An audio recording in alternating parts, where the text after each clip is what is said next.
Punjabi radio USA ਸੁਣ ਰਹੇ ਦੇਖ ਰਹੇ ਸਾਰੇ ਹੀ ਸਰੋਤਿਆਂ ਤੇ ਦਰਸ਼ਕਾਂ ਨੂੰ ਨਿੱਘੀ ਜੀ ਆਇਆਂ ਨੂੰ ਸਭ ਨੂੰ ਪਿਆਰ ਭਰੀ ਸਤਿ ਸ੍ਰੀ ਅਕਾਲ। ਮੈਂ ਰਾਜਕਨਵੀਰ ਸਿੰਘ ਪ੍ਰੋਗਰਾਮ ਖਬਰ ਤੇ ਨਜ਼ਰ ਲੈ ਕੇ ਹਾਜ਼ਰ ਹਾਂ। ਜੁੜ ਚੁੱਕੇ ਨੇ ਆਪਣੇ ਨਾਲ ਪੰਜਾਬ ਤੋਂ ਸੀਨੀਅਰ ਪੱਤਰਕਾਰ ਦੀਪਕ ਸ਼ਰਮਾ ਚਨਾਥਲ ਜੀ ਵੱਖ-ਵੱਖ ਖਬਰਾਂ ਦੇ ਉੱਤੇ ਝਾਤ ਪਾਉਣ ਦੇ ਲਈ। ਦੀਪਕ ਜੀ ਆਇਆਂ ਨੂੰ ਸਵਾਗਤ ਹੈ। ਸਤਿ ਸ੍ਰੀ ਅਕਾਲ ਜੀ। ਸਤਿ ਸ਼੍ਰੀ ਅਕਾਲ ਰਾਜਕਰਨ ਜੀ, ਸਾਰੇ ਦਰਸ਼ਕਾਂ ਨੂੰ ਸਰੋਤਿਆਂ ਨੂੰ ਪਿਆਰ ਭਰੀ ਸਤਿ ਸ਼੍ਰੀ ਅਕਾਲ। ਸਾਡੇ ਅੱਜ ਦੇ ਇਸ ਪ੍ਰੋਗਰਾਮ ਨੂੰ ਤੁਹਾਡੇ ਸਾਰਿਆਂ ਤੱਕ ਪਹੁੰਚਾਉਣ 'ਚ ਸਹਿਯੋਗ ਕਰਦੇ ਨੇ ਖਾਲਸਾ ਇੰਸ਼ੋਰੈਂਸ ਏਜੰਸੀ, ਜਿਨ੍ਹਾਂ ਦੇ ਕੋਲੋਂ ਹਰ ਇੱਕ ਤਰੀਕੇ ਦੀ ਇੰਸ਼ੋਰੈਂਸ ਕਰਵਾ ਸਕਦੇ ਹੋ। ਇੰਸ਼ੋਰੈਂਸ ਬਾਰੇ ਪਤਾ ਕਰਨ ਲਈ ਕਾਲ ਕਰ ਸਕਦੇ ਹੋ 408-272-2500 ਦੇ ਉੱਤੇ। ਟਿਰਕੇਣਾ immigration law firm, US immigration ਦਾ ਹੋਵੇ ਕਿਸੇ ਵੀ ਤਰੀਕੇ ਦਾ ਕੰਮ, ਕਾਲ ਅਟਰਨੀ ਜੇ ਟਿਰਕੇਣਾ 415-909-0503। Gurdeep Singh Virdi Clovis, Mandeep Singh, Sandeep Kaur San Jose, Jind Kaur, Anayat Kaur Bakersfield, Mahinder Singh, Mahinder Kaur Mattu Yuba City, Amrik Singh Atwal, Jarnail Singh Yuba City, Jaswinder Singh Nagra Roseville, Jarnail Singh Seattle. ਇਹਨਾਂ ਸਾਰਿਆਂ ਦਾ ਧੰਨਵਾਦ। ਜੇ ਤੁਸੀਂ ਵੀ ਇਸ ਪ੍ਰੋਗਰਾਮ ਨੂੰ ਸਪਾਂਸਰ ਕਰਨਾ ਚਾਹੁੰਦੇ ਹੋ, ਸੰਪਰਕ ਕਰ ਸਕਦੇ ਹੋ 408-722-7698 ਦੇ ਉੱਤੇ। ਦੀਪਕ ਜੀ, ਗੱਲਬਾਤ ਦਾ ਸਿਲਸਿਲਾ ਸ਼ੁਰੂ ਕਰਦੇ ਹਾਂ। ਸਾਬਕਾ ਪ੍ਰਧਾਨ ਮੰਤਰੀ ਡਾਕਟਰ ਮਨਮੋਹਨ ਸਿੰਘ, ਜਿਨ੍ਹਾਂ ਦਾ ਦੇਹਾਂਤ ਹੋ ਗਿਆ, ਉਹ ਆਰਥਿਕਤਾ ਦੇ ਵੀ ਵੱਡੇ ਡਾਕਟਰ ਸਨ, ਡਾਕਟਰ ਮਨਮੋਹਨ ਸਿੰਘ। ਬਿਲਕੁਲ ਜੀ, ਇਹਦੇ ਵਿੱਚ ਕੋਈ ਦੋ ਰਾਏ ਨਹੀਂ ਕਿ ਡਾਕਟਰ ਮਨਮੋਹਨ ਸਿੰਘ ਹੋਰਾਂ ਦੀ ਸੂਝ ਬੂਝ ਤੇ ਉਹਨਾਂ ਦੀ ਸਿਆਣਪ, ਉਹਦਾ ਲਾਹਾ ਦੁਨੀਆ ਨੇ ਵੀ ਲਿਆ, ਭਾਰਤ ਨੇ ਵੀ ਲਿਆ ਤੇ ਉਹਨਾਂ ਨੇ ਆਪਣੀ ਕਾਬਲੀਅਤ ਮਨਵਾਈ ਵੀ ਹੈ। ਡਾਕਟਰ ਮਨਮੋਹਨ ਸਿੰਘ ਹੋਰੀ ਜਿਹੜੇ ਸਾਂਝੇ ਪੰਜਾਬ 'ਚ ਜਨਮੇ ਸੀਗੇ, ਜਿਹੜਾ ਹੁਣ ਉਸ ਪਾਸੇ ਰਹਿ ਗਿਆ, ਤੇ ਉਧਰੋਂ ਇੱਧਰ ਆ ਕੇ ਮਤਲਬ ਉਹਨਾਂ ਦਾ ਪ੍ਰਧਾਨ ਮੰਤਰੀ ਬਣਨਾ, ਇਹ ਇੱਕ ਸੰਘਰਸ਼ ਦੀ ਕਹਾਣੀ ਦਾ ਸਿਖਰ ਵੀ ਹੈ। ਉਹਨਾਂ ਦੇ ਉਸ ਜਿਹੜੇ ਸਕੂਲ 'ਚੋਂ ਪੜ੍ਹਦੇ ਸੀਗੇ, ਮਤਲਬ ਬਚਪਨ 'ਚ ਜਿਹੜਾ ਪ੍ਰਾਇਮਰੀ ਸਕੂਲ ਆਪਾਂ ਕਹਿੰਦੇ ਆ, ਉਸ ਸਕੂਲ ਦਾ ਨਾਮ ਉਹਨਾਂ ਨੇ ਜਦੋਂ ਪ੍ਰਧਾਨ ਮੰਤਰੀ ਬਣੇ ਸੀ ਤਾਂ ਪਾਕਿਸਤਾਨ ਪੰਜਾਬ ਨੇ, ਪਾਕਿਸਤਾਨ ਸਰਕਾਰ ਨੇ ਉਸ ਦਾ ਨਾਮ ਇਹਨਾਂ ਦੇ ਨਾਮ ਤੇ ਸਰਦਾਰ ਜੀ ਸਕੂਲ, ਮਤਲਬ ਡਾਕਟਰ ਮਨਮੋਹਨ ਸਿੰਘ ਸਕੂਲ, ਉਸ ਨਾਂ ਤੇ ਰੱਖਿਆ। ਸੋ ਇਹ ਵੀ ਮਤਲਬ ਉਹਨਾਂ ਦੇ ਯਾਦਾਂ 'ਚ ਰਿਹਾ। ਤੇ ਉਹਨਾਂ ਦੇ ਨਾਲ ਦੇ ਪੜ੍ਹੇ ਵੀ ਉਹਨਾਂ ਨੂੰ ਜਦੋਂ ਮਿਲਦੇ ਸੀ ਤਾਂ ਮਤਲਬ ਖਾਸ ਕਰ ਚੰਡੀਗੜ੍ਹ, ਜਿਵੇਂ ਇਹਨਾਂ ਦਾ ਇੱਥੇ ਕਾਲਜ ਹੋਇਆ, ਤੇ ਉਹ ਕਹਿੰਦੇ ਕਿ ਇਹ ਬੰਦੇ ਦੀ ਸਾਦਗੀ ਹੈ ਕਿ ਇੰਨੇ ਸਾਲਾਂ ਬਾਅਦ ਵੀ ਉਹ ਸਾਡੇ ਨਾਵਾਂ ਤੋਂ ਵੀ ਯਾਦ ਸੀਗਾ, ਸਾਨੂੰ ਰੱਖ ਰਿਹਾ ਸੀਗਾ। ਸੋ ਇਹ ਉਹਨਾਂ ਦੀ ਜ਼ਿੰਦਗੀ ਦਾ ਹਿੱਸਾ ਰਿਹਾ। ਸੋ ਡਾਕਟਰ ਮਨਮੋਹਨ ਸਿੰਘ ਹੋਰੀ 26 ਸਤੰਬਰ ਨੂੰ ਜਨਮਦੇ ਨੇ ਤੇ 26 ਦਸੰਬਰ ਨੂੰ ਉਹਨਾਂ ਦੇ ਹੁੰਦਾ। ਤਾਰੀਖ ਸੇਮ ਹੈ, 1932 ਤੋਂ ਲੈ ਕੇ 2024 ਤੱਕ 92 ਸਾਲਾਂ ਦਾ ਸਫ਼ਰ। ਡਾਕਟਰ ਮਨਮੋਹਨ ਸਿੰਘ ਹੋਰਾਂ ਨੇ ਕਾਂਗਰਸ ਪਾਰਟੀ ਦੇ ਨਾਲ ਤੁਰਦਿਆਂ ਵਿੱਤ ਮੰਤਰੀ, ਫਿਰ ਪ੍ਰਧਾਨ ਮੰਤਰੀ ਦਾ ਸਫ਼ਰ ਤੈਅ ਕੀਤਾ। ਕਾਂਗਰਸ ਪਾਰਟੀ ਸਾਡੇ ਲਈ ਕਈ ਸਵਾਲਾਂ ਦੇ ਘੇਰੇ 'ਚ ਰਹੀ ਆ, ਉਸ ਨੂੰ ਨਾ ਮਾਫ ਕੀਤਾ ਜਾ ਸਕਦਾ, ਨਾ ਉਸ ਦਾ ਇਸ ਗੱਲ ਦੇ ਲਈ ਕਦੇ ਉਸ ਪਹਿਲੂ ਤੇ ਗੱਲ ਆ ਸਕਦੀ ਹੈ, ਚਾਹੇ ਉਹ ਦਰਬਾਰ ਸਾਹਿਬ ਦੇ ਹਮਲੇ ਦੀ ਗੱਲ ਹੋਵੇ, ਚਾਹੇ ਸਿੱਖ ਕਤਲੇਆਮ ਦਾ ਪਹਿਲੂ ਹੋਵੇ। ਪਰ ਉਹ ਅਜਿਹੀ ਪਾਰਟੀ 'ਚ ਰਹਿੰਦਿਆਂ ਆਪਣੀ ਦਿੱਖ ਨੂੰ ਕਾਇਮ ਰੱਖਣਾ, ਆਪਣੀ ਇਮਾਨਦਾਰੀ ਨੂੰ ਕਾਇਮ ਰੱਖਣਾ ਔਰ ਆਪਣੇ ਸਤਿਕਾਰ ਨੂੰ ਕਾਇਮ ਰੱਖਣਾ, ਇਹ ਉਹਨਾਂ ਦੀ ਕਾਬਲੀਅਤ ਦਾ ਇੱਕ ਹਿੱਸਾ ਹੈ ਕਿ ਡਾਕਟਰ ਮਨਮੋਹਨ ਸਿੰਘ ਹੋਰਾਂ ਨੇ ਰਾਜਨੀਤਿਕ ਖੇਤਰ ਦੇ ਵਿੱਚ ਅਜਿਹੀ ਪਾਰਟੀ ਨਾਲ ਤੁਰਦਿਆਂ ਹੋਇਆਂ ਵੀ ਆਪਣੇ ਕੱਪੜਿਆਂ ਨੂੰ ਦਾਗ ਨਹੀਂ ਕੋਈ ਲੱਗਣ ਦਿੱਤਾ। ਇਹ ਉਹਨਾਂ ਦੀ ਮਕਬੂਲੀਅਤ ਦਾ ਵੀ, ਉਹਨਾਂ ਦੀ ਸਮਝ ਦਾ ਵੀ ਇੱਕ ਪ੍ਰਦਰਸ਼ਨ ਹੈ। ਜਿੱਥੋਂ ਤੱਕ ਆਰਥਿਕ ਸੁਧਾਰਾਂ ਦੀ ਗੱਲ ਹੈ ਕਿ ਉਹ ਇਕਨੋਮਿਕਲੀ ਮਾਹਰ ਸੀਗੇ, ਆਰਥਿਕਤਾ ਦੇ ਮਾਹਰ ਸੀਗੇ, ਇਸ ਲਈ ਉਸ ਪੱਖ ਉਹਨਾਂ ਦਾ ਹਮੇਸ਼ਾ ਮਜ਼ਬੂਤ ਰਿਹਾ। ਜਦੋਂ ਦੁਨੀਆ ਦੇ ਵਿੱਚ ਆਰਥਿਕ ਮੰਦੀ ਆਈ ਤਦ ਵੀ ਉਹ ਚੋਂ ਭਾਰਤ ਨੂੰ ਕੱਢ ਕੇ ਲਿਜਾਣ ਚੋਂ ਕਾਮਯਾਬ ਹੋਏ। ਔਰ ਉਹ ਇਸ ਨੋਟਬੰਦੀ ਦੇ ਹਵਾਲੇ ਨਾਲ ਵੀ ਉਹ ਪਹਿਲਾਂ ਇਹ ਚੇਤਨ ਕਰਦੇ ਰਹੇ ਕਿ ਇਹ ਸਹੀ ਨਹੀਂ ਹੋਏਗਾ, ਦੇਸ਼ ਲਈ ਖਤਰਨਾਕ ਹੋਏਗਾ। ਫਿਰ ਉਹ ਨੋਟਬੰਦੀ ਦੀਆਂ ਕਰਤੂਤਾਂ ਨੂੰ ਲੁਕਾਉਣ ਲਈ ਹੁਣ ਵਾਲੀ ਸਰਕਾਰ ਨੇ ਬਹੁਤ ਕੁਝ ਕੀਤਾ ਤਾਂ ਕਿ ਉਹ ਗੱਲ ਨਾ ਉੱਭਰ ਸਕੇ। ਸੋ ਡਾਕਟਰ ਮਨਮੋਹਨ ਸਿੰਘ ਹੋਰੀ ਪੰਜਾਬ ਨਾਲ ਵੀ ਉਹਨਾਂ ਦਾ ਵਾਬਸਤਾ ਰਿਹਾ। ਬੇਸ਼ੱਕ ਰਾਜਨੀਤਿਕ ਤੌਰ ਤੇ ਪੰਜਾਬ ਨੇ ਉਹਨਾਂ ਨੂੰ ਉਹ ਸਾਥ ਨਹੀਂ ਦਿੱਤਾ ਜਿਹਦੀ ਉਹ ਉਮੀਦ ਕਰਦੇ ਸੀ ਕਿ ਮੈਨੂੰ ਇੱਥੋਂ ਮਿਲੇਗਾ, ਪਰ ਉਸ ਦੇ ਬਾਵਜੂਦ ਵੀ ਉਹਨਾਂ ਕੋਲ ਜਦੋਂ ਵੀ ਪੰਜਾਬ ਦੇ ਸਾਬਕਾ ਮੁੱਖ ਮੰਤਰੀ ਪ੍ਰਕਾਸ਼ ਸਿੰਘ ਬਾਦਲ, ਜਿਹੜੇ ਹੁਣ ਇਸ ਦੁਨੀਆ 'ਚ ਨਹੀਂ ਰਹੇ, ਉਹ ਜਿੰਨੀ ਵਾਰ ਵੀ ਕੋਈ ਪ੍ਰੋਜੈਕਟ ਲੈ ਕੇ ਗਏ ਨੇ, ਮਨਮੋਹਨ ਸਿੰਘ ਤੋਂ ਮਨਜ਼ੂਰ ਕਰਾ ਕੇ ਹੀ ਮੁੜੇ ਨੇ। ਮਨਮੋਹਨ ਸਿੰਘ ਨੂੰ ਹਾਮੀ ਭਰ ਕੇ ਹੀ ਮੁੜੀ ਆ। ਦੂਸਰਾ, ਇਹਦੇ ਉਲਟ ਜਿਹੜੀ ਸਰਕਾਰ 'ਚ ਉਹ ਭਾਈਵਾਲ ਸੀ ਬੀਜੇਪੀ ਦੀ, ਮੋਦੀ ਕੋਲ ਜਦ ਵੀ ਗਏ ਨੇ ਉਹਨਾਂ ਨੇ ਬਿਨਾਂ ਚੀਨੀ ਵਾਲਾ ਮਤਲਬ ਚਾਹ ਦਾ ਕੱਪ ਫੜਾਇਆ ਤੇ ਗੁਲਦਸਤਾ ਲਿਆ ਤੇ ਤੋਰਤੇ। ਸੋ ਉੱਥੋਂ ਕਦੇ ਕੁਛ ਮਿਲਿਆ ਨਹੀਂ। ਇਹ ਵੀ ਇੱਕ ਫਰਕ ਹੈਗਾ। ਸੋ ਡਾਕਟਰ ਮਨਮੋਹਨ ਸਿੰਘ ਹੋਰਾਂ ਦੀ ਜੇਕਰ ਆਪਾਂ ਮੁਲਕ ਦੇ ਹਵਾਲੇ ਨਾਲ ਦੇਣ ਦੇਖੀਏ ਤਾਂ ਉਹਦੇ ਵਿੱਚ ਆਧਾਰ ਕਾਰਡ ਵਰਗੀ ਯੋਜਨਾ ਉਹ ਲੈ ਕੇ ਆਏ। ਉਸ ਤੋਂ ਬਾਅਦ ਫਿਰ RTI ਸੂਚਨਾ ਅਧਿਕਾਰ ਜਿਹੜਾ ਹੈਗਾ ਉਹ ਇਹਨਾਂ ਦੀ ਦੇਣ ਹੈ। ਇਹਦੇ ਨਾਲ ਨਰੇਗਾ, ਚਾਹੇ ਨਰੇਗਾ 'ਚ ਅਜੇ ਵੀ ਕਈ ਖਾਮੀਆਂ, ਕਈ ਉਹਨੂੰ ਪੂਰਾ ਕਰਨ ਦੀ ਲੋੜ ਆ, ਪਰ ਪਿੰਡਾਂ ਦੇ ਵਿੱਚ ਰੁਜ਼ਗਾਰ ਦਾ ਰਾਹ ਖੋਲ੍ਹਣ ਵਾਲੇ ਤੇ ਉਸ ਨਰੇਗਾ ਵਰਗੀ ਯੋਜਨਾ ਇਹ ਲੈ ਕੇ ਆਏ। ਤੇ ਜੇ ਮੈਂ ਪੰਜਾਬ ਦੇ ਹਵਾਲੇ ਨਾਲ ਵੀ ਦੇਖਾਂ ਤਾਂ ਪੰਜਾਬ ਦੇ ਵਿੱਚ ਵੱਡੇ ਇਹਨਾਂ ਦਾ ਯੋਗਦਾਨ ਰਿਹਾ, ਚਾਹੇ ਉਹ ਮਤਲਬ ਸਿੱਧੇ ਰੂਪ 'ਚ ਜੇਕਰ ਆਪਾਂ ਦੇਖੀਏ, ਗੁਜਰਾਲ ਸਾਹਿਬ ਤੇ ਮਨਮੋਹਨ ਸਿੰਘ ਦੋ ਅਜਿਹੇ ਪ੍ਰਧਾਨ ਮੰਤਰੀ ਨੇ ਜਿਹੜੇ ਸਾਡੇ ਪੰਜਾਬੀ ਭਾਈਚਾਰੇ ਚੋਂ ਆਉਂਦੇ ਨੇ, ਪਰ ਸਿੱਖ ਭਾਈਚਾਰੇ ਚੋਂ ਭਾਰਤ ਦੇ ਇਕਲੌਤੇ ਪ੍ਰਧਾਨ ਮੰਤਰੀ ਨੇ ਡਾਕਟਰ ਮਨਮੋਹਨ ਸਿੰਘ ਉਹਨਾਂ ਨੂੰ ਜਿਹੜੇ ਬਣੇ। ਸੋ ਪੰਜਾਬ ਦਾ ਜਿਹੜਾ ਕਰਜ਼ਾ ਸੀਗਾ, ਉਹ ਕਰਜ਼ੇ ਦੇ ਵਿੱਚ ਜੇ ਸ਼ੁਰੂਆਤ ਗੁਜਰਾਲ ਸਾਹਿਬ ਨੇ ਕੀਤੀ ਤਾਂ ਉਹ 'ਚ ਯੋਗਦਾਨ ਵੱਡਾ ਮਨਮੋਹਨ ਸਿੰਘ ਹੋਰਾਂ ਨੇ ਪਾਇਆ ਉਹਨੂੰ ਮਾਫ ਕਰਨ ਦਾ। ਪਰ ਉਹ ਕਰਜ਼ਾ ਜਿਹੜਾ ਲਗਭਗ ਕਾਫੀ ਹੱਦ ਤੱਕ ਗੁਜਰਾਲ ਸਾਹਿਬ ਉਹਨਾਂ ਨੇ, ਮਨਮੋਹਨ ਜੀ ਹੋਰਾਂ ਨੇ ਮਾਫ ਕੀਤਾ। ਅੱਜ ਜਿਹੜਾ ਕਰਜ਼ਾ ਇਹ ਇਹਨਾਂ ਦੀਆਂ ਆਪਣੀਆਂ ਗਲਤੀਆਂ ਨਲਾਇਕੀਆਂ ਵਾਲਾ ਕਰਜ਼ਾ, ਇਹ ਰਾਜਨੀਤਿਕ ਚਾਲ ਵਾਲਾ ਕਰਜ਼ਾ। ਸੋ ਵੈਸੇ ਤਾਂ ਉਹ ਕਰਜ਼ਾ ਵੀ ਸਭ ਤੋਂ ਵਸੂਲਣਾ ਗਲਤ ਹੈ ਨਾ, ਜਿਹੜਾ ਉਸ ਸਮੇਂ ਦਾ ਕਿ ਜਿਹਾਂ ਸਿਕਿਉਰਟੀਆਂ ਦੇ ਨਾਤੇ, ਤੇ ਪਰ ਉਹਨੂੰ ਲਾਉਣ ਦੇ ਵਿੱਚ ਵੀ ਮਤਲਬ ਕਿ ਉਹਨਾਂ ਨੂੰ ਕੁਝ ਮਾਫ ਕਰਨ 'ਚ ਵੀ ਮਨਮੋਹਨ ਸਿੰਘ ਔਰ ਗੁਜਰਾਲ ਸਾਹਿਬ ਦਾ ਯੋਗਦਾਨ ਰਿਹਾ। ਉਸ ਤੋਂ ਬਿਨਾਂ ਵੀ ਜੇਕਰ ਮੈਂ ਗੱਲ ਕਰਾਂ ਤਾਂ ਅੰਮ੍ਰਿਤਸਰ ਕਲਕੱਤਾ ਜਿਹੜਾ ਮਤਲਬ ਕਿ ਕੋਰੀਡੋਰ ਹੈ ਉਹ ਇਹਨਾਂ ਦੀ ਦੇਣ ਹੈ। ਬਠਿੰਡਾ ਦੇ ਵਿੱਚ ਜਿਹੜੀ ਰਿਫਾਈਨਰੀ ਆ ਰਾਮਾ ਮੰਡੀ ਲੱਗੀ ਹੋਈ ਉਹ ਇਹਨਾਂ ਦੀ ਦੇਣ ਹੈ। ਰੋਪੜ ਦੀ IIT ਇਹਨਾਂ ਦੀ ਦੇਣ ਹੈ। ਪਟਿਆਲਾ 'ਚ ਨੈਸ਼ਨਲ ਲਾਅ ਯੂਨੀਵਰਸਿਟੀ ਇਹਨਾਂ ਦੀ ਦੇਣ ਹੈ। ਸੋ ਸ਼ਹੀਦ ਭਗਤ ਸਿੰਘ ਹੋਰਾਂ ਦੇ ਸਮਾਰਕ ਬਣਾਉਣ 'ਚ ਵੱਡਾ ਯੋਗਦਾਨ ਹੈ। ਸੋ ਇਸੇ ਤਰ੍ਹਾਂ ਜਦੋਂ ਮਤਲਬ ਤੀਜੀ ਸ਼ਤਾਬਦੀ ਮਨਾਈ ਗਈ ਸ਼੍ਰੀ ਗੁਰੂ ਗ੍ਰੰਥ ਸਾਹਿਬ ਦੀ ਗੁਰਤਾ ਗੱਦੀ ਦੀ, ਤਾਂ ਉਸ ਮੌਕੇ ਤਲਵੰਡੀ ਸਾਹਿਬ ਲਈ ਤੇ ਸ਼੍ਰੀ ਅਨੰਦਪੁਰ ਸਾਹਿਬ ਦੇ ਲਈ ਵੱਡੀਆਂ ਗ੍ਰਾਂਟਾਂ ਦੇ ਕੇ, ਸੋ ਇਸ ਲਈ ਬਾਕੀ ਜਿਹੜੇ ਪ੍ਰੋਜੈਕਟ ਇੰਨੇ ਨੇ ਕਿ ਜਿਹੜੇ ਇਹਨਾਂ ਕੋਲ ਗਏ ਉਹ ਲੈ ਕੇ ਆਏ। ਹੁਣ ਇਹਨਾਂ ਦੇ ਜਾਣ ਤੋਂ ਬਾਅਦ ਪੂਰੀ ਦੁਨੀਆ ਤੋਂ ਸ਼ੋਕ ਸੁਨੇਹੇ ਆ ਰਹੇ ਨੇ। ਪੰਜਾਬ ਤੋਂ ਲੀਡਰਸ਼ਿਪ ਜਾ ਰਹੀ ਆ, ਇਹਨਾਂ ਦੀ ਆਪਣੀ ਪਾਰਟੀ ਨਾਲ ਸੰਬੰਧਿਤ ਵੀ ਦੂਜੀਆਂ ਪਾਰਟੀਆਂ ਨਾਲ। ਪੰਜਾਬ ਦੇ ਸਾਡੇ ਸਿੱਖਿਆ ਮੰਤਰੀ ਹਰਜੋਤ ਬੈਂਸ ਹੋਰੀ ਕੱਲ ਗਏ ਸੀਗੇ ਪੰਜਾਬ ਸਰਕਾਰ ਵੱਲੋਂ ਮਤਲਬ ਸ਼ਰਧਾਂਜਲੀ ਭੇਟ ਕਰਨ, ਉਹਨਾਂ ਦੇ ਅੰਤਮ ਦਰਸ਼ਨ ਕਰਨ, ਕਿਉਂਕਿ ਮੁੱਖ ਮੰਤਰੀ ਸਾਹਿਬ ਤਾਂ ਆਸਟ੍ਰੇਲੀਆ ਨੇ। ਸੋ ਉੱਥੋਂ ਹੀ ਉਹਨਾਂ ਨੂੰ ਪਤਾ ਲੱਗਾ ਕਿ ਵਾਪਰੀ ਹੈ, ਤੇ ਉੱਥੋਂ ਹੀ ਉਹਨਾਂ ਨੇ ਕਿਹਾ ਕਿ ਜੀ ਕਿ ਭਾਰਤ ਨੂੰ ਬਹੁਤ ਘਾਟਾ ਪੈ ਗਿਆ। ਉੱਥੇ ਹੀ ਉਹਨਾਂ ਨੇ ਤੋਲ ਮੋਲ ਕੇ ਹਿਸਾਬ ਲਾ ਲਿਆ ਕਿ ਬਹੁਤ ਵੱਡਾ ਘਾਟਾ। ਸੋ ਅੱਜ ਦੇਖਦੇ ਹਾਂ ਕਿ ਕੀ ਪੰਜਾਬ ਦੇ ਮੁੱਖ ਮੰਤਰੀ ਇਸ ਮੌਕੇ ਪਹੁੰਚਦੇ ਆ, ਕਿਉਂਕਿ ਇਕਲੌਤੇ ਸਿੱਖ ਪ੍ਰਧਾਨ ਮੰਤਰੀ ਹੋਣ ਦੇ ਨਾਤੇ ਵੀ, ਪੰਜਾਬ ਦੇ ਨਾਲ ਸੰਬੰਧ ਹੋਣ ਦੇ ਨਾਤੇ ਵੀ, ਪੰਜਾਬੀ ਹੋਣ ਦੇ ਨਾਤੇ ਵੀ, ਔਰ ਦੇਸ਼ ਦੇ ਇੱਕ ਚੰਗੇ ਪ੍ਰਧਾਨ ਮੰਤਰੀ ਹੋਣ ਦੇ ਨਾਤੇ ਵੀ ਪੰਜਾਬ ਦੇ ਮੁੱਖ ਮੰਤਰੀ ਦਾ ਉੱਥੇ ਜਾਣਾ ਬਣਦਾ। ਸੋ ਬੇਸ਼ੱਕ ਭੋਗ ਤੇ ਚਲੇ ਜਾਣਗੇ, ਪਰ ਕੀ ਹੁਣ ਉਹ ਛੁੱਟੀਆਂ ਵਿਚਾਲੇ ਛੱਡ ਕੇ ਆਉਣਗੇ? ਇਹ ਸਭ ਦੀਆਂ ਨਜ਼ਰਾਂ ਇਸ ਗੱਲ ਤੇ ਟਿਕੀਆਂ ਨੇ। ਤੇ ਦੂਸਰਾ, ਭਾਰਤ ਦੀ ਮੌਜੂਦਾ ਸਰਕਾਰ ਦਾ ਰੋਲ ਸਵਾਲਾਂ ਦੇ ਘੇਰੇ 'ਚ ਆ ਗਿਆ, ਉਹਨਾਂ ਦੀ ਭੂਮਿਕਾ ਸਵਾਲਾਂ ਦੇ ਘੇਰੇ 'ਚ ਆ ਗਈ ਹੈ। ਮਤਲਬ ਇਹਨਾਂ ਦੇ ਪਰਿਵਾਰਕ ਜੀਆਂ ਦੀ, ਮਨਮੋਹਨ ਸਿੰਘ ਜੀ ਹੋਰਾਂ ਦੇ, ਔਰ ਨਾਲ ਦੀ ਨਾਲ ਮਤਲਬ ਕਿ ਜਿਹੜਾ ਕਾਂਗਰਸ ਪਾਰਟੀ ਆ ਉਹਨਾਂ ਦੀ ਇੱਕ ਦਿਲੀ ਇੱਛਾ ਸੀਗੀ ਕਿ ਇਹਨਾਂ ਦਾ ਅੰਤਮ ਸੰਸਕਾਰ ਉਸ ਥਾਂ ਤੇ ਕਰੀਏ ਜਿੱਥੇ ਉਹਨਾਂ ਦਾ ਸਮਾਰਕ ਬਣਨਾ ਹੋਵੇ। ਸੋ ਪਤਾ ਲੱਗ ਰਿਹਾ ਕਿ ਰਾਜਘਾਟ ਤੇ ਅਜੇ ਤੱਕ ਉਹਨਾਂ ਨੂੰ ਥਾਂ ਉਪਲਬਧ ਨਹੀਂ ਕਰਾਈ ਜਾ ਰਹੀ। ਜਾਂ ਉਹ ਕਹਿੰਦੇ ਸੀ ਕਿ ਜੀ ਸੰਸਕਾਰ ਕਰ ਲਓ, ਅਜੇ ਬਾਅਦ ਚੋਂ ਅਸੀਂ ਥਾਂ ਮੁਕਰਰ ਕਰ ਲਾਂਗੇ, ਜਦੋਂ ਕਿ ਸਭ ਦੀ ਇੱਛਾ ਹੈ ਕਿ ਉਹ ਪਹਿਲਾਂ ਹੀ ਮੁਕਰਰ ਹੋਵੇ, ਉੱਥੇ ਹੀ ਉਹਨਾਂ ਦਾ ਅੰਤਮ ਸੰਸਕਾਰ ਕੀਤਾ ਜਾਵੇ। ਸੋ ਰਾਜਨੀਤਿਕ ਤੌਰ ਤੇ ਪਰਪੱਖ, ਚੁੱਪ ਰਹਿਣ ਵਾਲੇ ਤੇ ਕੰਮ ਬੋਲਣ ਵਾਲੇ ਵਿਅਕਤੀਆਂ 'ਚ ਜਾਣੇ ਜਾਂਦੇ ਡਾਕਟਰ ਮਨਮੋਹਨ ਸਿੰਘ ਹੋਰੀ ਸਾਦਗੀ ਦੇ ਬਹੁਤ ਪ੍ਰਤੀਕ ਰਹੇ ਨੇ, ਔਰ ਆਪਣੇ ਰੀਤੀ ਰਿਵਾਜਾਂ ਤੋਂ, ਆਪਣੇ ਧਰਾਤਲ ਤੋਂ ਜੁੜੇ। ਇਹਦੀਆਂ ਦੋ ਉਦਾਹਰਨਾਂ ਮੇਰੇ ਕੋਲ ਨੇ, ਜੇ ਮੈਂ ਉਸ ਹਵਾਲੇ ਨਾਲ ਜ਼ਿਕਰ ਕਰਾਂ ਤਾਂ ਕਿ ਜਦੋਂ ਅੰਮ੍ਰਿਤਸਰ ਮਤਲਬ ਕਿ ਆਉਂਦੇ ਨੇ ਦਰਬਾਰ ਸਾਹਿਬ, ਤੇ ਇਹਨਾਂ ਨੂੰ ਜਾਣ ਤੋਂ ਰੋਕ ਦਿੱਤਾ ਜਾਂਦਾ ਕਿ ਤੁਸੀਂ ਨਹੀਂ ਜਾ ਸਕਦੇ ਜਿੱਥੇ ਤੁਹਾਡੀ ਸਿਕਿਉਰਿਟੀ ਹੈ, ਕਿ ਤੁਸੀਂ ਉਸ ਆਪਣੇ ਪਰਿਵਾਰਕ ਜੀਆਂ ਕੋਲ ਨਹੀਂ ਜਾ ਸਕਦੇ। ਤਾਂ ਇਹ ਆਪਣੇ ਬੱਚਿਆਂ ਨੂੰ, ਭਤੀਜੇ ਨੂੰ ਉੱਥੇ ਬੁਲਾਉਂਦੇ ਨੇ, ਤੇ ਉੱਥੇ ਬੁਲਾਉਣ ਤੋਂ ਬਾਅਦ ਉਹ ਉਹਨਾਂ ਨੂੰ ਉਵੇਂ ਹੀ ਸਿਰ ਤੇ ਹੱਥ ਰੱਖ ਕੇ ਜਦੋਂ 500 ਰੁਪਏ ਦਾ ਸ਼ਗਨ ਦਿੰਦੇ, ਉਹ ਸਟੋਰੀ ਮੈਂ ਕਵਰ ਕੀਤੀ ਸੀ। ਤਾਂ ਉਹ ਕਹਿੰਦੇ ਕਿ ਨਹੀਂ ਅਸੀਂ ਨਹੀਂ ਲੈਣੇ ਜੀ। ਉਹ ਕਹਿੰਦੇ ਨਾ ਪੁੱਤ, ਇਹ ਆਪਣੇ ਸ਼ਗਨ ਹੁੰਦਾ, ਇਹ ਦੇਣਾ ਹੁੰਦਾ। ਤਾਂ ਇਹ ਆਪਣੀਆਂ ਜੜ੍ਹਾਂ ਨਾਲ। ਫਿਰ ਇਸੇ ਤਰ੍ਹਾਂ ਇਹਨਾਂ ਦੇ ਭਰਾਵਾਂ ਦੀਆਂ ਅੰਮ੍ਰਿਤਸਰ ਦੁਕਾਨਾਂ ਰਹੀਆਂ ਨੇ। ਇਹ ਪ੍ਰਧਾਨ ਮੰਤਰੀ ਸੀ ਤੇ ਭਰਾ ਉਸ ਸਮੇਂ ਦੁਕਾਨਾਂ ਕਰ ਰਹੇ ਸੀਗੇ, ਤੇ ਨਗਰ ਨਿਗਮ ਨੇ ਇੱਕ ਮੁਹਿੰਮ ਚਲਾਈ ਕਿ ਜਿਹੜੀਆਂ ਦੁਕਾਨਾਂ ਦੇ ਬਾਹਰ ਬਾਦਰੇ ਕੱਢ ਲਏ ਜਾਂਦੇ ਨੇ, ਥੜੇ ਬਣਾ ਲਏ ਜਾਂਦੇ ਨੇ, ਉਹ ਤੋੜਨੇ ਆ।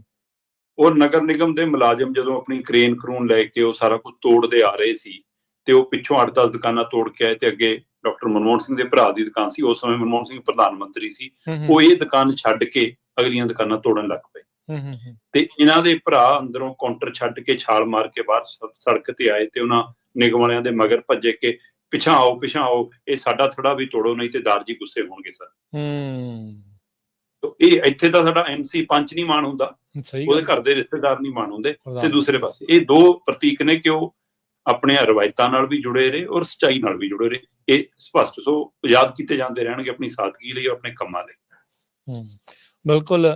ਇੱਕ ਵਾਰੀ ਇਹਨਾਂ ਨੇ ਇੱਕ ਪ੍ਰੈਸ ਕਾਨਫਰੰਸ 'ਚ ਦੀਪਕ ਜੀ ਕਿਹਾ ਸੀ, history will be kinder to me, ਵੀ ਕੀ ਇਤਿਹਾਸ ਦਿਆਲੂ ਹੈ ਇਹਨਾਂ ਤੇ। ਬਿਲਕੁਲ। ਸੋ ਜਿੱਦਾਂ ਆਪਾਂ ਦੇਖਦੇ ਹਾਂ, ਸੋ ਉਹ ਡਿਫਰੈਂਟ ਗੱਲ ਆ ਵੀ ਮੋਦੀ ਹੋਣੀ ਜੋ ਕਰ ਰਹੇ, ਜੋ ਕਰ ਰਹੇ ਨੇ, ਉਹ ਪਤਾ ਹੈ ਕਿ ਇਸ ਕਤਾਰ 'ਚ ਸਭ ਨੇ ਜਾਣਾ, ਵਾਰੀ ਉਹਨਾਂ ਦੀ ਵੀ ਆਉਣੀ ਹੈ, ਵਾਰੀ ਸਭ ਦੀ ਆਉਣੀ ਹੈ। ਬਿਲਕੁਲ। ਉਸ ਦੇ ਬਾਵਜੂਦ ਵੀ ਬੰਦਾ ਪਤਾ ਨਹੀਂ ਕਿਉਂ ਆਪਣੇ ਆਪ ਨੂੰ ਰੱਬ ਸਮਝਣ ਲੱਗ ਜਾਂਦਾ। ਇਹ ਅਫਸੋਸਜਨਕ ਹੈ। ਉਹ ਸਰਕਾਰ ਦਾ ਵਤੀਰਾ ਚੰਗਾ ਨਹੀਂ ਜੀ। ਅਗਲੀ ਦੀਪਕ ਜੀ ਗੱਲ ਕਰਦੇ ਆ, ਜਿਹੜੀ ਇਸ ਟਾਈਮ ਪੰਜਾਬ ਦੀ ਸੱਤਾਧਾਰੀ ਆ ਆਮ ਆਦਮੀ ਪਾਰਟੀ ਆ, ਇਹ ਲੋਕਪਾਲ ਦੇ ਲਈ ਜਿਹੜਾ ਸੰਘਰਸ਼ ਚੱਲਿਆ ਸੀ ਅੰਨਾ ਹਜ਼ਾਰੇ ਤੋਂ ਲੈ ਕੇ ਤੇ ਹੁਣ ਤੱਕ ਦਾ, ਜਿਹੜਾ ਤੁਸੀਂ ਕਰੋ RTI ਦੀਆਂ ਗੱਲਾਂ, ਉਹ ਸਾਰੀਆਂ ਚੀਜ਼ਾਂ ਦੀਆਂ ਜਿਹੜੀਆਂ ਗੱਲਾਂ ਹੋਈਆਂ, ਉਹਦੇ ਵਿੱਚੋਂ ਇਹ ਪਾਰਟੀ ਉੱਭਰੀ ਵੀ ਅਸੀਂ ਭ੍ਰਿਸ਼ਟਾਚਾਰ ਨੂੰ ਖਤਮ ਕਰ ਦੇਣਾ, ਅਸੀਂ ਆਹ ਕਰ ਦਾਂਗੇ, ਅਸੀਂ ਇਸ ਦੇ ਹੱਕ 'ਚ ਆ। ਗੱਲਾਂ ਲੋਕਪਾਲ ਦੀਆਂ ਕਰਦੇ ਰਹੇ ਆ, ਭੋਗ ਕਹਿੰਦੇ ਇਹਨਾਂ ਨੇ RTI ਦਾ ਵੀ ਪਾ ਦਿੱਤਾ ਪੰਜਾਬ ਸਰਕਾਰ ਨੂੰ। ਬਿਲਕੁਲ ਜੀ, ਇਹਦੇ ਵਿੱਚ ਕੋਈ ਦੋ ਰਾਏ ਨਹੀਂ ਰਾਜਕਰਨ ਜੀ ਕਿ ਇਸ ਪਾਰਟੀ ਦਾ ਜਨਮ ਜਨਹਿੱਤ ਦੇ ਵਿੱਚ, ਭ੍ਰਿਸ਼ਟਾਚਾਰ ਦੇ ਵਿਰੁੱਧ ਦੇ ਅੰਦੋਲਨ ਦੇ ਵਿੱਚ, ਇਹਨਾਂ ਲੋਕ ਹਿੱਤੀ ਨਾਅਰਿਆਂ ਦੇ ਵਿੱਚੋਂ ਹੋਇਆ। ਤੇ ਇਹ ਦਿਖਾ ਕੇ ਆਏ ਸੀਗੇ ਕਿ ਅਸੀਂ ਸਧਾਰਨ ਤੁਹਾਡੇ ਵਰਗੇ ਔਰ ਤੁਹਾਡੇ ਹੱਕਾਂ ਲਈ ਲੜਾਂਗੇ ਜੀ। ਸੋ ਇਹ ਉਹਦਾ ਪ੍ਰਗਟਾਵਾ ਕਰਨ ਵਾਲੇ, ਲੋਕਪਾਲ ਦੀਆਂ ਗੱਲਾਂ ਕਰਨ ਵਾਲੇ ਪੰਜਾਬ ਦੇ ਵਿੱਚ ਹੁਣ RTI ਦਾ ਜਵਾਬ ਵੀ ਨਹੀਂ ਦਿੰਦੇ।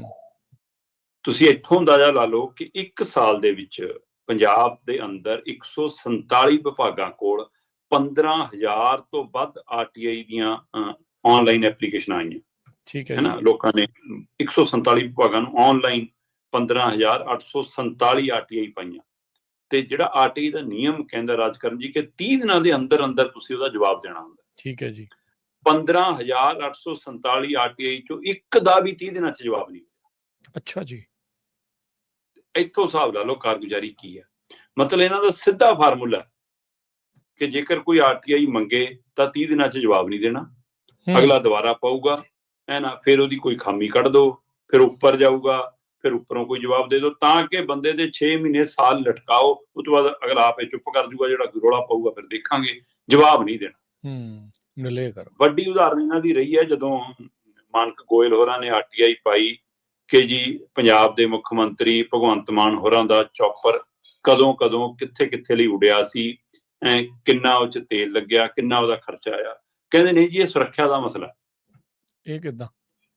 ਇਹ ਜਵਾਬ ਦਿੱਤਾ। ਉਹ ਕਹਿੰਦਾ ਕਿ ਮੈਂ ਇਹ ਥੋੜਾ ਪੁੱਛ ਰਿਹਾ ਕਿ ਕਦੋਂ ਉੱਡੂਗਾ, ਕਿੱਥੇ ਕਿੱਥੇ ਲਈ ਉੱਡੂਗਾ, ਕਿਹਨੂੰ ਲੈ ਕੇ ਉੱਡੂਗਾ। ਕਹਿੰਦਾ ਮੈਂ ਤਾਂ ਜਿਹੜਾ ਉੱਡ ਲਿਆ ਉਹਦਾ ਹਿਸਾਬ ਪੁੱਛ ਰਿਹਾ, ਉੱਥੇ ਸੁਰੱਖਿਆ ਦਾ ਮਸਲਾ ਕਿੱਥੋਂ ਆ ਗਿਆ, ਔਰ ਸਾਡਾ ਅਧਿਕਾਰ। ਸੋ ਇਹ ਟਾਲਣ ਦਾ ਤਰੀਕਾ ਇਹਨਾਂ ਦਾ ਬਾ ਕਮਾਲ ਹੈ। ਜਿਹੜੀਆਂ ਪੈਂਡਿੰਗ ਹੁੰਦੀਆਂ ਨੇ, ਜਿਵੇਂ ਮਤਲਬ ਕਿ ਜਿਹਦਾ 30 ਦਿਨਾਂ 'ਚ ਜਵਾਬ ਤਾਂ ਨਹੀਂ ਦਿੱਤਾ, ਪਰ ਬਾਅਦ ਚੋਂ ਕੋਈ ਨੁਕਸ ਕੱਢਤਾ ਕਿ ਜੀ ਆਹ ਸਵਾਲ ਦਰੁਸਤ ਨਹੀਂ, ਇਹਨੂੰ ਠੀਕ ਕਰੋ, ਜਾਂ ਤੁਸੀਂ ਆਹ ਪੈਸੇ ਪੂਰੇ ਨਹੀਂ ਲਾਏ ਜੀ, ਕਾਗਜ਼ 1000 ਕਾਪੀ ਬਣਦੀ ਹੈ ਜੀ, ਤੁਸੀਂ ਤਾਂ 200 ਦੇ ਪੈਸੇ ਲਾਏ, ਦੁਬਾਰਾ ਭੇਜੋ। ਜਿਹੜੀ ਏਦਾਂ ਦੀਆਂ ਪੈਂਡਿੰਗ ਨੇ, ਉਹਨਾਂ 'ਚ ਵੀ ਮਤਲਬ ਕਿ ਵਾਧਾ ਹੋ ਰਿਹਾ ਲਗਾਤਾਰ। ਉਹ ਪੈਂਡਿੰਗ ਵਾਲੀ ਗਿਣਤੀਆਂ ਵੀ ਲਗਾਤਾਰ ਵੱਧ ਰਹੀਆਂ ਨੇ। ਸੋ ਇੱਥੋਂ ਅੰਦਾਜ਼ਾ ਲਾਇਆ ਜਾ ਸਕਦਾ ਕਿ ਇਹਨਾਂ ਦੇ ਕਾਰਜ ਕਰਨ ਦਾ ਤਰੀਕਾ ਕੀ ਹੈ, ਕਾਰਜ ਕਰਨ ਦੀ ਵਿਧਾ ਕੀ ਹੈ, ਕਿ ਲੋਕ ਮੁੱਦਿਆਂ ਦੇ ਉੱਤੇ, ਲੋਕ ਹਿੱਤ ਦੇ ਉੱਤੇ ਜਵਾਬ ਦੇਣੋਂ ਭਗੌੜੇ ਹੋ ਰਹੇ ਨੇ। ਕੀ ਇਹਨਾਂ ਨੂੰ ਆਪਣੀ ਸੱਚਾਈ ਉਜਾਗਰ ਹੋਣ ਤੋਂ ਡਰ ਲੱਗਦਾ? ਕੀ ਇਹ ਇਸ ਗੱਲੋਂ ਡਰਦੇ ਨੇ ਕਿ ਸਾਡੇ ਵਿਭਾਗਾਂ ਦਾ ਰਾਜ, ਜਦੋਂ ਕਿ ਜਿਹੜੇ ਮੁੱਦਿਆਂ ਤੇ ਆਏ ਸੀ, ਚਾਹੇ ਉਹ ਪੰਜਾਬ ਦੇ ਵਿੱਚ ਰੇਤ ਮਾਫੀਆ, ਕਦੇ ਕਹਿੰਦੇ ਜੀ ਅਸੀਂ ਰੇਤ ਦਾ ਡਿਪੂ ਖੋਲਤਾ ਜੀ, ਕਦੇ ਕਹਿੰਦੇ ਜੀ ਹੁਣ ਰੇਤ ਸਸਤਾ ਮਿਲਣ ਲੱਗ ਗਿਆ, ਉਲਟਾ ਸਾਰੀਆਂ ਚੀਜ਼ਾਂ ਪਹਿਲਾਂ ਨਾਲੋਂ ਮਹਿੰਗੀਆਂ ਹੋ ਗਈਆਂ, ਕਦੇ ਕਹਿੰਦੇ ਜੀ ਅਸੀਂ ਭ੍ਰਿਸ਼ਟਾਚਾਰ ਮੁਕਾਤਾ, ਅਖਬਾਰਾਂ 'ਚ ਫੁੱਲ ਪੇਜ ਦੇ ਇਸ਼ਤਿਹਾਰ ਦਿੱਤੇ ਕਿ ਪੰਜਾਬ ਭ੍ਰਿਸ਼ਟਾਚਾਰ ਮੁਕਤ ਹੋ ਗਿਆ, ਤੇ ਤਹਿਸੀਲ ਕਚਹਿਰੀਆਂ ਥਾਣਿਆਂ 'ਚ ਰੇਟ ਮਹਿੰਗਾ ਹੋ ਗਿਆ ਪਹਿਲਾਂ ਨਾਲੋਂ, ਹੈ ਨਾ। ਇਸੇ ਤਰ੍ਹਾਂ ਬਾਕੀ ਸਾਰੇ ਵਿਭਾਗੀ ਪ੍ਰਕਿਰਿਆ ਕਿ ਕਿਤੇ ਵੀ ਚਲੇ ਜਾਓ, ਨਾ ਰਿਸ਼ਵਤ ਬੰਦ ਹੋਈ ਤੇ ਨਾ ਕੋਈ ਇਹੋ ਜਿਹਾ ਕੰਟਰੋਲ। ਹਾਂ, ਇਹ ਆਪਣਾ ਪ੍ਰਗਟਾਵਾ ਜੇ ਕੋਈ ਪੜ੍ਹਾਉਂਦਾ ਅਧਿਆਪਕ ਤਾਂ ਉੱਥੇ ਜਾ ਕੇ ਰੌਲਾ ਪਾਉਂਦੇ ਕਿ ਸਾਡੇ MLA ਦਾ ਸਵਾਗਤ ਨਹੀਂ ਕੀਤਾ ਜੀ, ਉਹਨਾਂ ਨੂੰ ਵਿਚਾਰੀਆਂ ਮਾਸਟਰੀਆਂ ਨੂੰ ਤਲਬ ਕਰ ਲੈਂਦੇ। ਇਹ ਇਹਨਾਂ ਦਾ ਚਿਹਰਾ ਚਿੱਤਰਨ।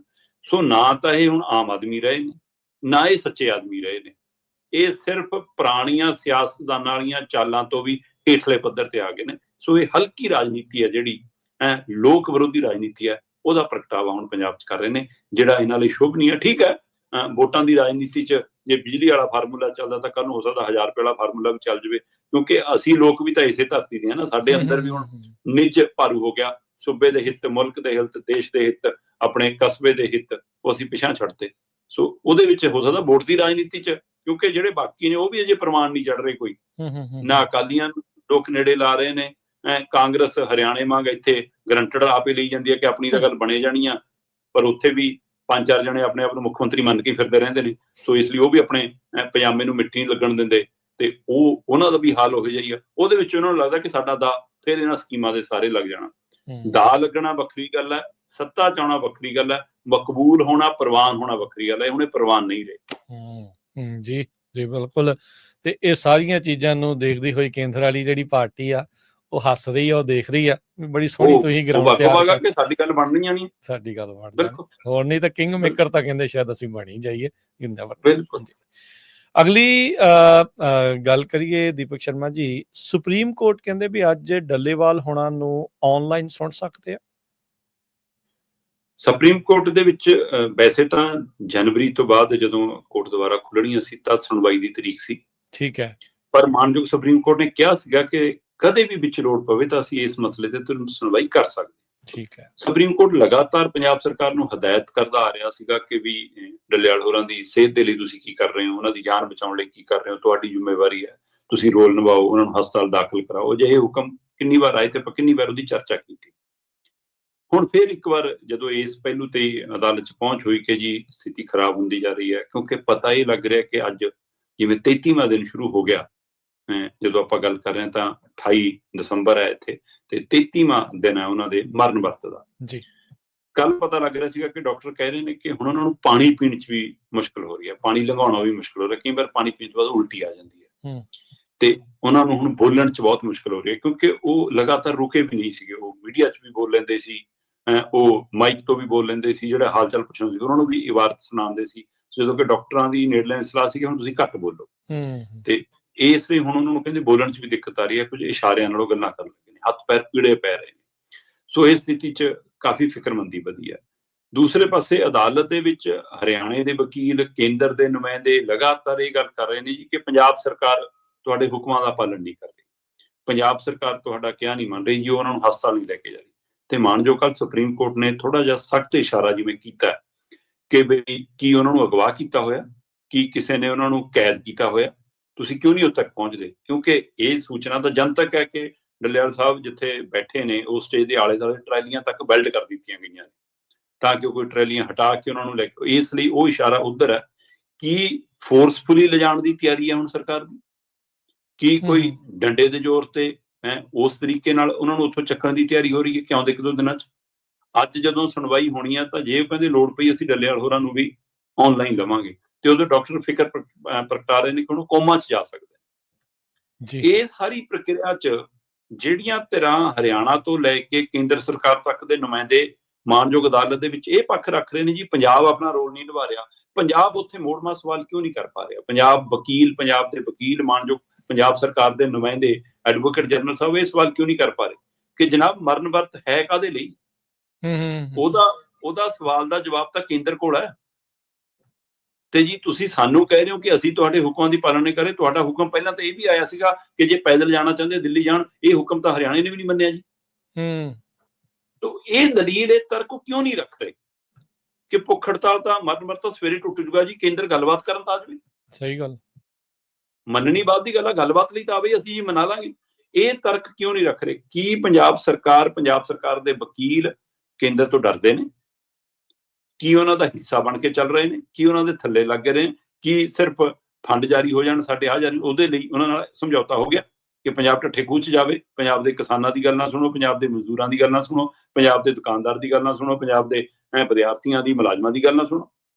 ਸੋ ਇਹ ਸਵਾਲ ਇੱਥੇ ਆ ਕੇ ਖੜਾ ਹੈ। ਸੋ ਡੱਲੇਵਾਲ ਦੀ ਸਿਹਤ ਬਿਲਕੁਲ ਨਾਸਾਜ਼ ਹੈ ਜੀ, ਔਰ ਅੱਜ ਉਮੀਦ ਕੀਤੀ ਜਾ ਰਹੀ ਹੈ ਕਿ ਜਿਹੜੀ ਅਚੇਚ ਸੁਣਵਾਈ ਇਸ ਆਧਾਰ ਤੇ ਹੋ ਰਹੀ ਹੈ ਕਿ ਹੁਕਮ ਦੀ ਪਾਲਣਾ ਅਜੇ ਤੱਕ ਪੰਜਾਬ ਸਰਕਾਰ ਨੇ ਕਿਉਂ ਨਹੀਂ ਕੀ, ਪੰਜਾਬ ਸਰਕਾਰ ਮੋੜਵੇਂ ਸਵਾਲ ਕਿਉਂ ਨਹੀਂ ਕਰ ਪਾ ਰਹੀ, ਜਿਹੜੀ ਆਮ ਬੰਦੇ ਨੂੰ, ਸਾਡੇ ਵਰਗੇ ਜਿਹਨੇ ਕਦੇ ਵਕਾਲਤ ਨਾਲ ਕੋਈ ਵਾਸਤਾ ਨਹੀਂ, ਉਹਨੂੰ ਵੀ ਸਮਝ ਆਉਂਦਾ ਕਿ ਇਹ ਤਰਕ ਹੈਗੇ ਨੇ ਤੁਹਾਡੇ ਕੋਲ, ਤੇ ਉੱਥੇ ਤਰਕ ਦੇਣੋਂ ਕਿਉਂ ਭਗੌੜੇ ਹੋ ਰਹੇ ਨੇ। ਇਹ ਕਈ ਸ਼ੰਕੇ ਸ਼ੋਭੇ ਇਹਦੇ ਨਾਲ ਖੜੇ ਹੋ ਰਹੇ ਨੇ ਕਿ ਕੀ ਤੁਸੀਂ ਬੀਜੇਪੀ ਦਾ ਰਾਹ ਮੋਕਲਾ ਕਰ ਰਹੇ ਹੋ, ਕੀ ਤੁਸੀਂ ਉਹਨਾਂ ਲਈ ਕੰਮ ਕਰ ਰਹੇ ਹੋ। ਇਹ ਕਿਸਾਨ ਅੰਦੋਲਨ ਅੱਜ ਜਿਸ ਸਥਿਤੀ 'ਚ ਪਹੁੰਚ ਗਿਆ, ਉਸ ਸਥਿਤੀ 'ਚ ਕੀ ਇਹਦਾ ਫਾਇਦਾ ਕੱਲ੍ਹ ਨੂੰ ਬੀਜੇਪੀ ਚੁੱਕ ਸਕਦੀ ਹੈ? ਹਰਿਆਣੇ ਵਾਂਗ ਜੱਟ ਭਾਈਚਾਰੇ ਨੂੰ ਇੱਕ ਪਾਸੇ ਕਰਕੇ ਜਿਵੇਂ ਉੱਥੇ ਖੇਡ ਰਚਿਆ, ਕਿ ਇੱਥੇ ਵੀ ਉਹਨਾਂ ਦਾ ਅਜਿਹਾ ਟਾਰਗੇਟ ਹੈ। ਸੋ ਇਹ ਸਾਰੇ ਸਵਾਲ ਹੁਣ ਵੱਡੇ ਹੁੰਦੇ ਜਾ ਰਹੇ ਨੇ ਤੇ ਪੰਜਾਬ ਸਰਕਾਰ ਕਿਹਦੇ ਵੱਲੋਂ ਖੇਡ ਰਹੀ ਆ, ਇਹ ਸ਼ੰਕੇ ਸੋਬੇ ਪੈਦਾ ਹੋਣ ਲੱਗੇ।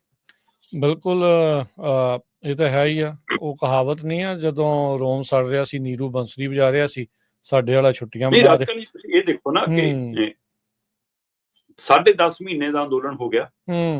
ਸ਼ੁਰੂ ਦੇ ਦਿਨਾਂ ਦੇ ਵਿੱਚ ਤੁਸੀਂ ਕਹਿੰਦੇ ਸੀ ਕੇਂਦਰ ਦੇ ਮੰਤਰੀ ਮੈਂ ਲੈ ਕੇ ਆਇਆ, ਵਿੱਚ ਬੈਠ ਕੇ ਮੈਂ ਮਸਲੇ ਹੱਲ ਕਰਾਉਣਾ। ਮੁੱਖ ਮੰਤਰੀ ਸਾਹਿਬ ਲਗਾਤਾਰ 2-3 ਮੀਟਿੰਗਾਂ ਚੰਡੀਗੜ੍ਹ 'ਚ ਬੈਠੇ। ਉਹ ਤੋਂ ਬਾਅਦ ਜੇ ਕੇਂਦਰ ਨੇ ਪੰਜਾਬ ਕੰਨੀ ਦਾ ਰੁਖ ਨਹੀਂ ਕੀਤਾ, ਚੰਡੀਗੜ੍ਹ ਕੰਨੀ ਦਾ ਰੁਖ ਨਹੀਂ ਕੀਤਾ, ਤੁਸੀਂ ਕੇਂਦਰ ਕੰਨੀ ਦਾ ਰੁਖ ਕਰ ਲੈਂਦੇ, ਤੁਸੀਂ ਦਿੱਲੀ ਜਾਏ ਆਉਂਦੇ। ਤੁਸੀਂ ਕਿਉਂ ਨਹੀਂ ਕੋਸ਼ਿਸ਼ ਕੀਤੀ? 10 ਮਹੀਨਿਆਂ ਬਾਅਦ ਜਦੋਂ ਮਰਨ ਵਰਤ 30 ਦਿਨਾਂ ਦਾ ਹੋ ਗਿਆ, ਫਿਰ ਤੁਹਾਡਾ ਟਵੀਟ ਆਇਆ ਤੇ ਟਵੀਟ ਤੋਂ ਬਾਅਦ ਫਿਰ ਅਮਨ ਅਰੋੜਾ ਜੀ ਵਫਦ ਲੈ ਕੇ ਚੱਲ ਗਏ, ਫਿਰ ਰਾਤ ਨੂੰ ਕੁਲਤਾਰ ਸੰਧਵਾ ਜੀ ਚੱਲ ਗਏ, ਫਿਰ ਕੱਲ ਹਰਪਾਲ ਚੀਮਾ ਜੀ ਚੱਲ ਗਏ ਤੇ ਪ੍ਰੈਸ ਕਾਨਫਰੰਸ ਕਹਿੰਦੇ ਆ ਜੀ ਅਸੀਂ ਕੇਂਦਰ ਨੂੰ ਅਪੀਲ ਕਰਦੇ ਹਾਂ, ਕੇਂਦਰ ਗੱਲ ਮੰਨੇ। ਸਰਕਾਰਾਂ ਵੀ ਅਪੀਲ ਕਰਦੀਆਂ ਹੁੰਦੀਆਂ, ਅਪੀਲ ਕਰਨ ਨੂੰ ਤਾਂ ਸਾਡੇ ਵਰਗੇ ਲੋਕ ਹੈਗੇ।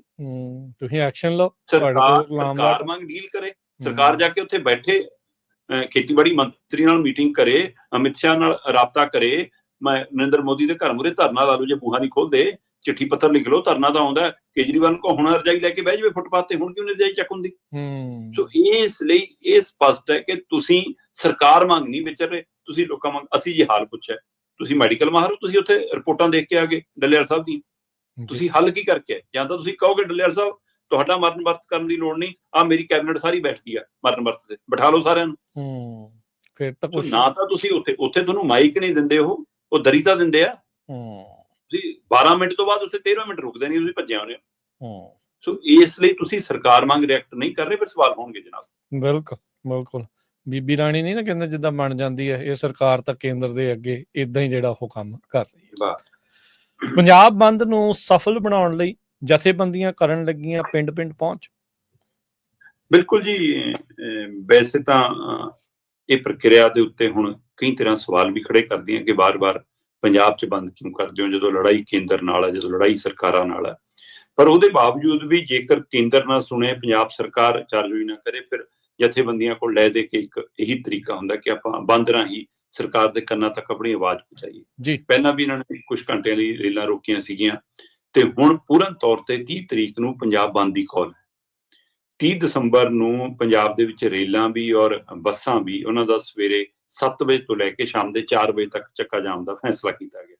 ਔਰ ਇਹਦੇ ਲਈ ਉਚੇਚੇ ਤੌਰ ਤੇ ਪਹਿਲਾਂ ਖਨੌਰੀ ਬਾਰਡਰ ਦੇ ਉੱਤੇ ਚਾਹੇ ਉਹ ਅਧਿਆਪਨ ਖੇਤਰ ਨਾਲ ਸੰਬੰਧਿਤ ਯੂਨੀਅਨਾਂ ਸੀ, ਚਾਹੇ ਉਹ ਟਰਾਂਸਪੋਰਟ ਨਾਲ ਸੰਬੰਧਿਤ ਯੂਨੀਅਨਾਂ ਸੀਗੀਆਂ, ਚਾਹੇ ਉਹ ਮੁਲਾਜ਼ਮ ਜਥੇਬੰਦੀਆਂ ਸੀ, ਚਾਹੇ ਉਹ ਸਾਬਕਾ ਸੈਨਿਕਾਂ ਦੀ ਜਥੇਬੰਦੀਆਂ ਸੀਗੀਆਂ, ਚਾਹੇ ਉਹ ਆਸ਼ਾ ਵਰਕਰ ਸੀਗੇ, ਚਾਹੇ ਉਹ ਪੱਤਰਕਾਰ ਐਸੋਸੀਏਸ਼ਨਾਂ ਸੀਗੀਆਂ, ਚਾਹੇ ਪਾਰਲੀਮੈਂਟ ਵਾਲੇ ਸੀ, ਉਹਨਾਂ ਸਾਰਿਆਂ ਨਾਲ ਇਹਨਾਂ ਨੇ ਰਾਬਤਾ ਕੀਤਾ। ਉਸ ਤੋਂ ਬਾਅਦ ਉਸ ਰਾਬਤੇ ਤੋਂ ਬਾਅਦ ਜ਼ਿਲ੍ਹਾ ਪੱਧਰ ਤੇ ਇਹਨਾਂ ਸੰਸਥਾਵਾਂ ਨਾਲ, ਵੱਖ-ਵੱਖ ਯੂਨੀਅਨਾਂ ਨਾਲ, ਵੱਖ-ਵੱਖ ਸੰਗਠਨਾਂ ਨਾਲ ਇਹ ਰਾਬਤਾ ਕਰ ਰਹੀਆਂ ਨੇ ਕਿਸਾਨ ਜਥੇਬੰਦੀਆਂ ਜ਼ਿਲ੍ਹਾ ਪੱਧਰ ਤੇ ਪਿੰਡ-ਪਿੰਡ ਗੁਰੂ ਘਰਾਂ ਰਾਹੀਂ ਅਨਾਉਂਸਮੈਂਟ ਕਰਾਈ ਜਾ ਰਹੀ ਆ। ਟੋਲ ਪਲਾਜ਼ਿਆਂ ਤੇ ਬੈਨਰ, ਬੱਸ ਅੱਡਿਆਂ ਤੇ ਬੈਨਰ ਲਾ ਕੇ ਲੋਕਾਂ ਨੂੰ ਕਿਹਾ ਜਾ ਰਿਹਾ ਕਿ 30 ਤਰੀਕ ਨੂੰ ਆਪਣੇ ਆਪ ਨੂੰ ਇਸ ਤਰ੍ਹਾਂ ਆਪਣੇ ਕੰਮਾਂ ਕਾਰਾਂ ਨੂੰ ਸੈਟਲ ਕਰੋਗੇ ਤਾਂ।